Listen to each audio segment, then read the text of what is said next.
কা বিৰোধী আন্দোলনৰ বৰ্তমান সময়ৰ সৰ্বাধিক চৰ্চাত থকা ছাত্ৰ নেতা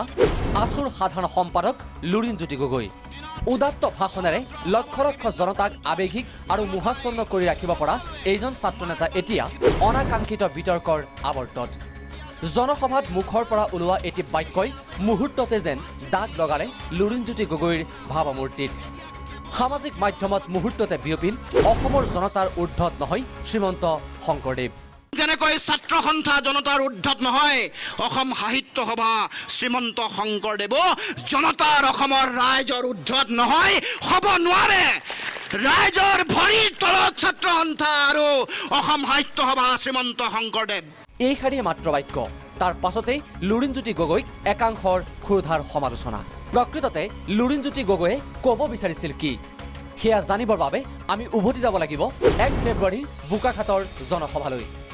কা বিৰোধী প্ৰতিবাদী সভাৰ ভাষণৰ মাজতেই লুৰিণে কৈছিল বোকাখাতৰ শ্ৰীমন্ত শংকৰদেৱ সংঘৰ অধিৱেশনলৈ জাতিদ্ৰোহী মন্ত্ৰী বিধায়কসকলক আমন্ত্ৰণ জনাব নালাগে কাৰণ অসমৰ জনতাতকৈ আছু সাহিত্য সভা শংকৰদেৱ সংঘ কোনো কাৰণতে ঊৰ্ধত নহয় এই শাৰী কথা ক'বলৈ যাওঁতেই জিভা পিছলিল লুৰিণজ্যোতি গগৈৰ ফলত অসমীয়া জাতিৰ প্ৰাণ প্ৰতিষ্ঠাতাগৰাকীকেই অপমান কৰাৰ দৰে হ'ল অৱশ্যে পিছত ঠিকেই ক'লে ছাত্ৰ নেতাজনে শ্ৰীমন্ত শংকৰদেৱৰ আদৰ্শ চিন্তাক তেওঁলোকে হত্যা কৰিব খোজা ৰাজনৈতিক দলক যদি তেওঁলোকে আনি তেওঁলোকৰ মন্ত্ৰী মুখ্যমন্ত্ৰী বা আন আন মন্ত্ৰী বিধায়কক আনি পৃষ্ঠপোষকতা দি তেওঁলোকে যদি ইয়াত তেওঁলোকে আঠে বাটে তেওঁলোকে ৰাজ আসন তেওঁলোকে দিব খোজে সময়ে কেতিয়াও তেওঁলোকক ক্ষমা নকৰে কাৰণ যেনেকৈ ছাত্ৰ সন্থা জনতাৰ ঊৰ্ধত নহয় অসম সাহিত্য সভা শ্ৰীমন্ত শংকৰদেৱ জনতাৰ অসমৰ ৰাইজৰ ঊৰ্ধত নহয় হ'ব নোৱাৰে ৰাইজৰ ভৰিৰ তলত ছাত্ৰ সন্থা আৰু অসম সাহিত্য সভা শ্ৰীমন্ত শংকৰদেৱ সংঘ কিন্তু তেতিয়ালৈ তেওঁৰ বক্তব্যৰ অপব্যাখ্যাৰ বাবে যথেষ্টখিনি সমল পোৱা গ'ল যেনেকৈ ছাত্ৰ সন্থা জনতাৰ ঊৰ্ধত নহয় অসম সাহিত্য সভা শ্ৰীমন্ত শংকৰদেৱ জনতাৰ অসমৰ ৰাইজৰ ঊৰ্ধত নহয় হ'ব নোৱাৰে ৰাইজৰ ভৰিৰ তলত ছাত্ৰ সন্থা আৰু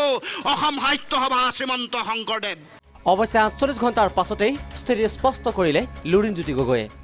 যিসকল ব্যক্তি ছাত্ৰ সন্থাৰ মঞ্চৰ পৰা গৈ তেওঁলোকে জাতিটোক বিশ্বাসঘাতকতা প্ৰতাৰণা কৰি মুখ্যমন্ত্ৰী বিত্তমন্ত্ৰী আৰু আন আন মন্ত্ৰীৰ আসনত অধিষ্ঠিত হৈছে সেইসকল মন্ত্ৰীক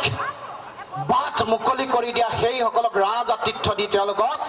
আঠে বেঠে বহুৱাটো কোনো কাৰণতে কেতিয়াও গ্ৰহণীয় হ'ব নোৱাৰে সেই প্ৰশ্ন উত্থাপন কৰিব খুজিছিলোঁ সেই প্ৰশ্ন উত্থাপন কৰিবলৈ যাওঁতে তেওঁলোকে বিকৃত কৰি কথা এটা উপস্থাপন কৰিছে লাজ লাগিছে মানে কথাটো আচৰিত যে 1500 টকীয়া ভক্তৰ তেওঁলোকৰ মগজু ইমান সৰু মগজুত যে তেওঁলোকৰ মাল নাই এই কথা প্ৰমাণ হৈ গৈছে প্ৰশান্ত প্ৰতিম দত্তৰ ৰিপৰ্ট প্ৰাগ নিউজ